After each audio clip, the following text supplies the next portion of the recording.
the government doesn't have to be the vehicle through which we create these types of safety precautions and regulations.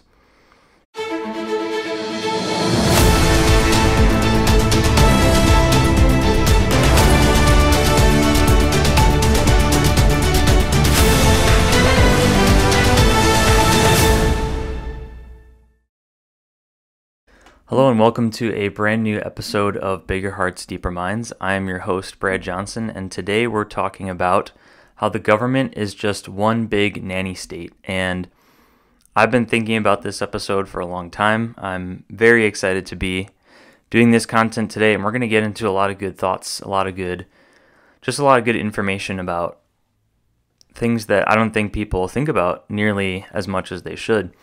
And really just examining from 4 big areas in culture how and why the government just puts its hands into everything, and frankly it puts its hands into so many things that it doesn't even need to be involved in. So let's go ahead and jump right into it. So before we go into anything else, I should probably define first what I mean by nanny state. So, and really just nanny in general. So anything that's described as like a nanny state or being a nanny, it's basically someone that's looking after you when really you should be looking after yourself. Or at least that's what it's come to mean culturally. Obviously, where it really comes from, the word nanny is, someone who's able to step in for parents if parents are busy or whatever. And that's understandable. That can have its place. It's basically the same idea as a babysitter. Parents can't always be available for their kids. They might have things that they need to do separately, or they just want to take a vacation or something like that.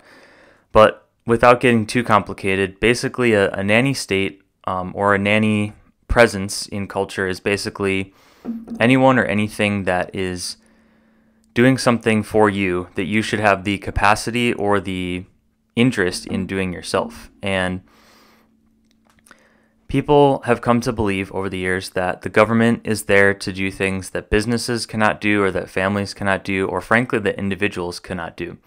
And that gets hairy quickly, because if the government is doing something that a business, individual, or family cannot do, or perceivably so, it begs the question: why can't the individual or the business do that? So case in point, and we'll go ahead and start with this, is professional licensing and professional forms of legal business, if you will. The government imposes tons of fees and regulations and paperwork on businesses and individuals in order to do certain things. So if you want to start a business, you have to have an employer identification number, you have to have a sales tax ID or license. If you're doing wholesale, you have to have a wholesale license or a reseller's permit. You typically have to have other paperwork that goes along with like setting up your business for a specific location. If you're doing like a food business or some type of physically based business, there's going to be paperwork that goes with that. Your business has to be up to a certain health code. You have to have everything complying with zoning regulations. You can't use a commercial property for something other than what it was intended for or like licensed for. And so I could go on, but I should add too, you're going to be paying taxes. There's a bunch of paperwork you have to fill out to show that you're doing everything above board, so that you're paying your employees, you're giving them health benefits if that's legally required for the type of people that you're hiring. There's a whole bunch of separate stuff that goes with independent contractors if you're doing that instead of hiring people full time. I could go on, and I don't even know the half of it because I'm not a tax or small business expert, but I have done some of this stuff before, and I know generally what the government expects of small business owners and just business in general. And so the point is, the government puts all these regulations on people just to get started. And, you might say things like, well, hey, what about that health code stuff? Like, don't you want people to be healthy and not, get sick because some business sold them bad food or whatever? Like, yeah, of course.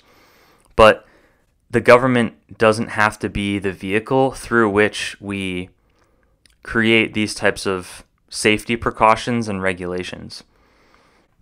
When it comes to licensing, there are so many different professions that require licenses and certifications. Now, I do want to take a moment to point out that certifications and licenses are different.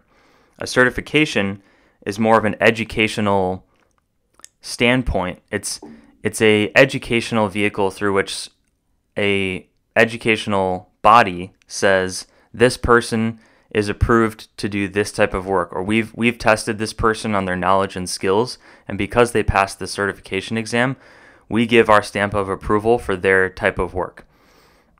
Obviously, certifications are pretty much universal. You can find them in any industry.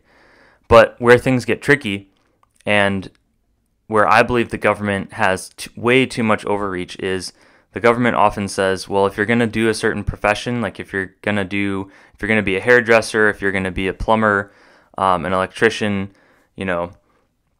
something to that effect, there's many others too, then you have to get a license. You have to get our approval in order to do what you want to do. And so the reason we should emphasize certifications more than licenses is because a license is basically saying you have permission to do this, whereas a certification is saying you have the knowledge and skills to do this, and you have the professionalism to do this and engage in this type of work for compensation. So, I mean, if you're listening to this or you're watching this video and you've gone to be like a hairdresser or some type of other, you've gone into the trades or some type of profession that just requires you to be licensed in order to do that type of work, you probably know what I'm talking about. You probably know way more than I'm even saying. But I do know that there are ongoing licenses. I mean, even if you're a nurse, I know that you have to take a test, like a certain frequency. You have to retake a test often enough in order to be basically a nurse that is approved by the healthcare system and or the government. And so there's so many professions where the government is saying you can't do this unless you have our permission, and in order to get our permission, you have to take a test or you have to fill out paperwork and you have to pay this big fee, and only then you can be approved to do it. So basically, what we should do instead is we should have systems where the same educational bodies, the same, like if you have like a hairdressers association or something like that, that should be the organization certifying people still through, appropriate means. Like it shouldn't just be like a quick and easy thing. It should still be, you're working towards it, you're challenged by it. But then when you pass that certification from the educational body, you are good to go. Because as writers like Danny Chabino from Being Libertarian, I hope I pronounced your last name correctly, say, he writes in this awesome article about professional licensing that the people who know the most about any particular profession are the people who are in the profession themselves. Like if I want to learn how to make a pizza, I'm not going to go to the government to learn how to make an amazing pizza. I'm going to go consult the best pizza maker that I know. I'm going to go talk to, the people who I've eaten their pizzas before, and I'm like, I want to learn how to make a pizza that's that great. I'm not going to go to the government to tell me how to do that because they're not going to know anything. They're just the people who manage the red tape and say, oh, you can go here and you can go there, but forget about anything else.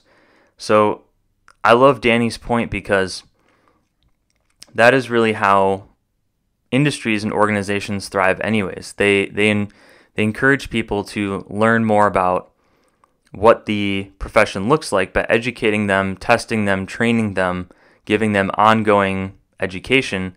That is the type of world that we need to shift to, not a world where there's more and more paperwork and more licenses required by the government. So that is the first way out of 4 that we'll cover in this episode, that the government is basically a nanny state.